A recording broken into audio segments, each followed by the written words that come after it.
আমরা গত ক্লাস দেখছিলাম কিভাবে একটা ডকুমেন্ট সেভ করতে হয়, ওপেন করতে হয়, ক্লোজ করতে হয়। সেটা আমরা আজকে দেখব ইনসার্টের কাজ। ইনসার্ট মেনু, ইনসার্টের মধ্যে ক্লিক করলে ইনসার্ট মেনুর অপশন চলে আসবে। প্রথমে দেওয়া আছে কাভার পেজ। কাভার পেজ বলতে আমরা চাচ্ছি যে এই ডকুমেন্টের প্রথম পেজের মধ্যে একটা কাভার পেজ দিব। খাতার উপরে অথবা বইয়ের উপরে দেখবেন যে এটা শক্ত মোলার দেওয়া থাকে, ওইটাকে বলা হয় কাভার পেজ। ওই পেজটা কী ধরনের ডিজাইন হবে এখান থেকে বেছে নিতে হবে। কাভার পেজের ড্রপ পয়েন্টে ক্লিক করলে এখানে কিছু নকশা চলে আসবে। এখান থেকে কী ধরনের নকশা নিয়ে আমরা করতে চাই, যে নকশাটা নিতে চাই ওই নকশার উপরে ক্লিক করলে ওই নকশাটা এই পেজের মধ্যে অ্যাপ্লাই হবে। এটাকে বলা হয় কাভার পেজ। দেখেন এইখানে যে স্টাইলটা এই পেজের মধ্যে ওই স্টাইলটা চলে যাচ্ছে। তারপরে দেওয়া আছে টাইপ দ্য ডকুমেন্ট টাইটেল। আমরা এখানে একটা ডকুমেন্ট টাইটেল লিখতে পারি, যেমন লিখতে পারি গ্লোবাল। তারপর এখানে দেওয়া আছে type the document sub title. আমরা এখানে সাব টাইটেল লিখতে পারি। পিক দ্য ডেট, যদি মনে করি আমরা আজকে তারিখ দিব তাহলে এখানে তারিখ দিয়ে জাস্ট টুডের উপরে ক্লিক করলে আজকের তারিখ চলে আসবে। তারপর এখানে দেওয়া আছে টাইপ দ্য কোম্পানি নেম। আমরা কোন কোম্পানির সেই কোম্পানির নাম লিখব। এইগুলো লেখার পর এখন মনে হচ্ছে যে এই ডকুমেন্টটা বা এই কাভার পেজটা সাদা মাঠা, আমরা আরেকটু কালারফুল কাভার পেজ নিব। তাহলে আমরা আবার ড্রপ পয়েন্টে আসবো। ড্রপ পয়েন্টে এসে এখান থেকে কি ধরনের কাভার পেজ নিতে চাই তার মধ্যে ক্লিক করলে ওই কাভার পেজটা এই পেজের মধ্যে অ্যাপ্লাই হবে। আগেরটা রিমুভ হয়ে বর্তমানে যে কাভার পেজটা আমরা নিলাম ওই কাভার পেজটা এর মধ্যে চলে আসবে। নামগুলো কিন্তু ঠিক থাকবে। লিখছিলাম 2016 গ্লোবাল, তারপর এখানে কিছু সাবটাইটেল লিখছিলাম, ডেট দিয়েছিলাম, এগুলো কিন্তু চেঞ্জ হবে না, শুধু এই স্টাইলটা চেঞ্জ হবে। আবার যদি মনে করি আমরা আবার আরেকটা চেঞ্জ করবো, এটাও রাখবো না। তাহলে এখান থেকে কোনটা নিতে চাই জাস্ট শুধু ওটার উপরে ক্লিক করবো। ক্লিক করলে ওই স্টাইলটা এর মধ্যে চলে আসবে। এক একটা কাভার পেজের মধ্যে এক এক স্টাইল থাকে। এখান থেকে আমরা যে স্টাইলটা নিতে চাই শুধু ওই স্টাইলের উপরে ক্লিক করলে ওই স্টাইলটা এর মধ্যে অ্যাপ্লাই হবে। এখন চাচ্ছি যে এখান থেকে এই কাভার পেজ রিমুভ করে দিব, আর রাখবো না। তাহলে কাভার পেজের ড্রপ পয়েন্টে এসে remove current cover page, remove current cover পেজের মধ্যে ক্লিক করলে কাভার পেজটা রিমুভ হয়ে যাবে। তারপরে এখানে দেওয়া আছে কাভার পেজের পরে ব্ল্যাঙ্ক পেজ। ব্ল্যাঙ্ক পেজ বলতে একটা ডকুমেন্ট নিছি, যে ডকুমেন্টটা আমরা ওপেন করছি এই ডকুমেন্টের মধ্যে অনলি ওয়ান পেজ, একটা পেজ দেওয়া আছে। আমরা এই ডকুমেন্টটা নিছি আর একটা পেজ নিতে চাই। মানে যে পেজটা নিতে চাই যদি কিছু লিখি, লেখার পরে জাস্ট লেখার লাস্টে কার্সার রাখবো। রাখার পর এখন চাচ্ছি যে এই পেজের মধ্যে আমরা আর কিছু লিখবো না, নতুন করে আর একটা পেজ নিব। তাহলে চলে আসবো ব্ল্যাঙ্ক পেজের মধ্যে। ব্ল্যাঙ্ক পেজের মধ্যে ক্লিক করলে নতুন করে আর একটা পেজ তৈরি হবে। এটা হচ্ছে প্রথম পেজ, এই পেজের মধ্যে লেখা আছে। আর এই পেজ থেকে আমরা নতুন করে আর একটা পেজ তৈরি করছি এবং এখানেও দেখতেছি পেজ 2 of 2। তার মানে এই ডকুমেন্টের মধ্যে দুইটা পেজ দেওয়া আছে এবং 2 নম্বর পেজের মধ্যে কার্সার অবস্থান করতেছে। যদি ব্ল্যাঙ্ক পেজের উপরে আর একবার ক্লিক করি আর একটা পেজ চলে আসবে এবং উঠবে 3 of 3। তার মানে ব্ল্যাঙ্ক পেজের মধ্যে আমরা যতবার ক্লিক করব ততবার এরকমের পেজ তৈরি হবে। ব্ল্যাঙ্ক পেজ কাভার পেজ এখানে দেওয়া আছে পেজ ব্রেক। ব্ল্যাঙ্ক পেজের মাধ্যমে যেভাবে আমরা একটা পেজ তৈরি করতে পারলাম, পেজ ব্রেকের মাধ্যমেও ঠিক একইভাবে আমরা একটা পেজ তৈরি করতে পারবো। আবার পেজ ব্রেকের মধ্যে ক্লিক করি, এখানে আবার নতুন করে পেজ চলে আসে 4 of 4। আবার ক্লিক করি আবার 5 of 5। তার মানে এই দুইটা কাজ এক, নাম দুইটা দুই রকমের কিন্তু কাজ এক। এখন চাচ্ছি যে নতুন করে যে পেজগুলো আমরা তৈরি করছি এই পেজগুলো আমরা রিমুভ করে দিব। যে পেজ রিমুভ করতে চাই ওই পেজের মধ্যে কার্সার রেখে কিবোর্ড থেকে ব্যাক স্পেস চাপলেই ওই পেজটা রিমুভ হয়ে যাবে। এখন দেখেন এই ডকুমেন্টের মধ্যে অনলি ওয়ান পেজ, আর কিন্তু কোনো পেজ নাই। যে পেজগুলো ছিল ওই পেজগুলো আমরা রিমুভ করে দিছি ব্যাক স্পেসের মাধ্যমে। পরবর্তী অপশন টেবিল। আমরা চাচ্ছি যে এই পেজের মধ্যে আমরা একটা টেবিল তৈরি করব। এই পেজের মধ্যে একটা টেবিল তৈরি করতে হলে আমাকে আসতে হবে টেবিলের ড্রপ পয়েন্টে। ক্লিক করলে এখানে ইনসার্ট টেবিল নামে একটা অপশন চলে আসবে। এবং এইখানে কিছু টেবিলের ফরম্যাট দেওয়া আছে। আমরা এখান থেকে টেবিলটা তৈরি করতে পারি। আমার মনে হচ্ছে যে এখান থেকে আমরা যে টেবিলটা তৈরি করব ওই টেবিলটা এর থেকে বেশি আর হবে না, কিন্তু এর থেকে আরও বেশি রো বা কলামের প্রয়োজন। তাহলে এখান থেকে ব্যবহার করতে পারবো। যদি অল্প কিছু রো বা কলামের প্রয়োজন হয় এখান থেকে ব্যবহার করতে পারবো। আবার যদি মনে হয় যে এইটুকু বা এখানে যে রো কলাম দেওয়া আছে এর থেকে আরও বেশি দরকার, তাহলে আমরা এখান থেকে এই ফরম্যাটটা ইউজ না করে সরাসরি চলে আসবো ইনসার্ট টেবিলের মধ্যে। ইনসার্ট টেবিলের মধ্যে ক্লিক করলে ইনসার্ট টেবিল নামে একটা অপশন উঠবে। এখানে দেওয়া আছে টেবিল সাইজ।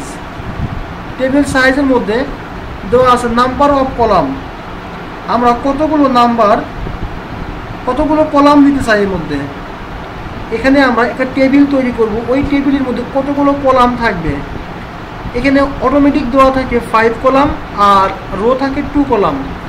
আমরা তার থেকে 5 কলাম করব না, আমরা 6 কলাম করব। এইখানে দুইটা ড্রপ অপশন দেওয়া আছে। নিচেরটা ক্লিক করলে সংখ্যাটা কমবে আর উপরেরটা ক্লিক করলে সংখ্যাটা বাড়বে। তো আমরা যে টেবিলটা তৈরি করব ওই টেবিলের মধ্যে কলাম সংখ্যা থাকবে 6টা। তার নিচে দেওয়া আছে নাম্বার অফ রো। যে টেবিলটা তৈরি করব ওই টেবিলের মধ্যে কতগুলো রো থাকবে।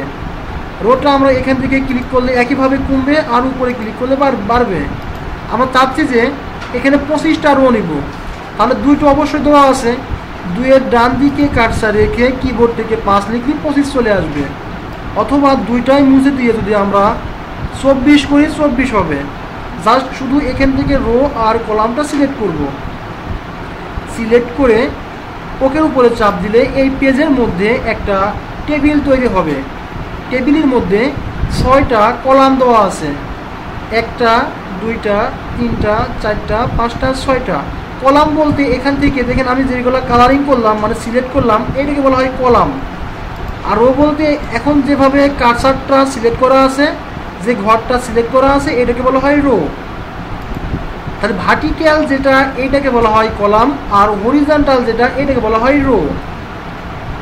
টেবিল করার সঙ্গে সঙ্গে দুটো অপশন চলে যাচ্ছে, একটা হচ্ছে ডিজাইন আর একটা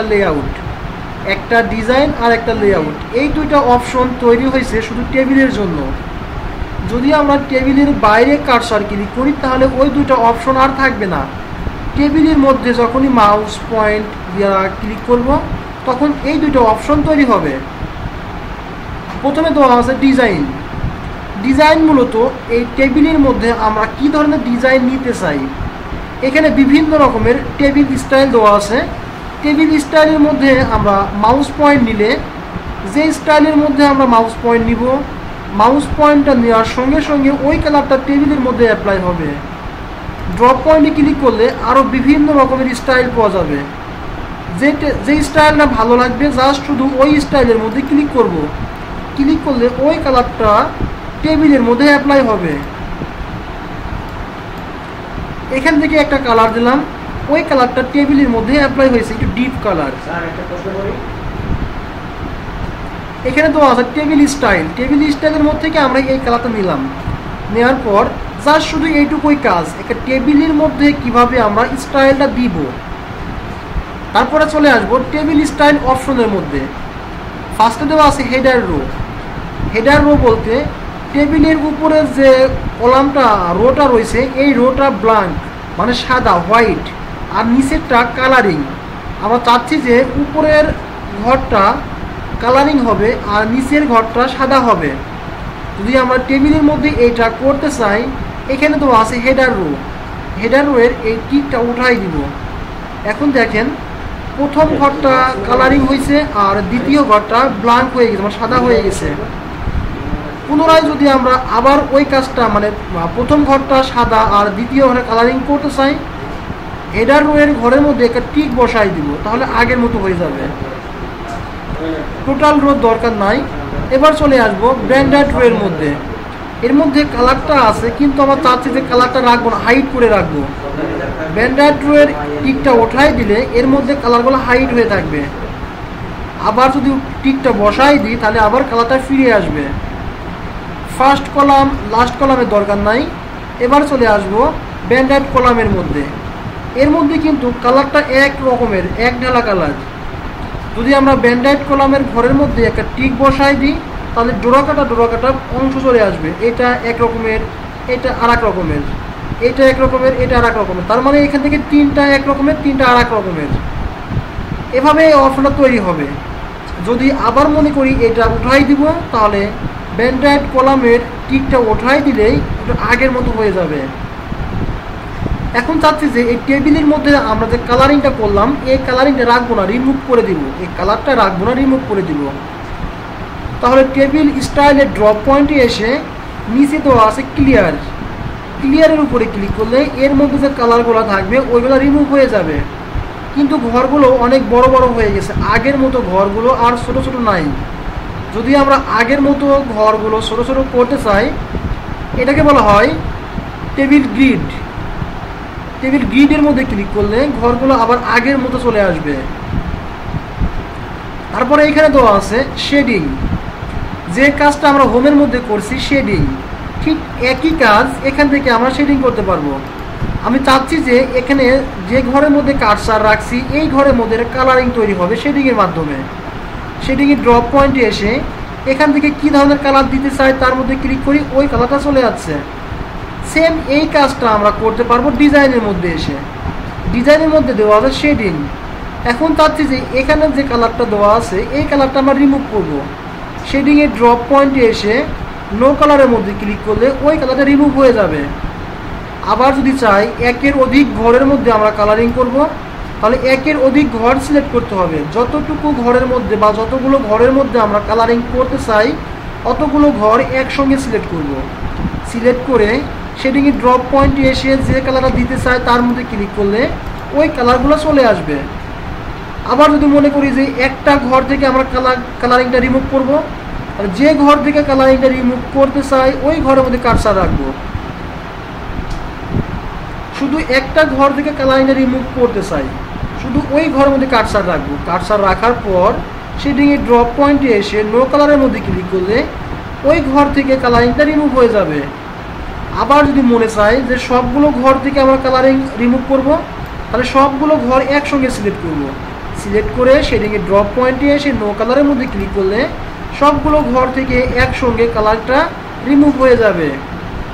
তারপরে তো আছে বর্ডার্স।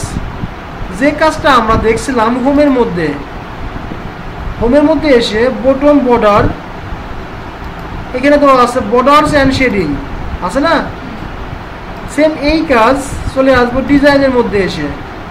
বর্ডার্সের ড্রপ পয়েন্টে ক্লিক করলে দেওয়া আছে বর্ডার্স অ্যান্ড শেডিং, সেম একই কাজ। তারপরে চলে আসবো ড্র বর্ডার্সের মধ্যে।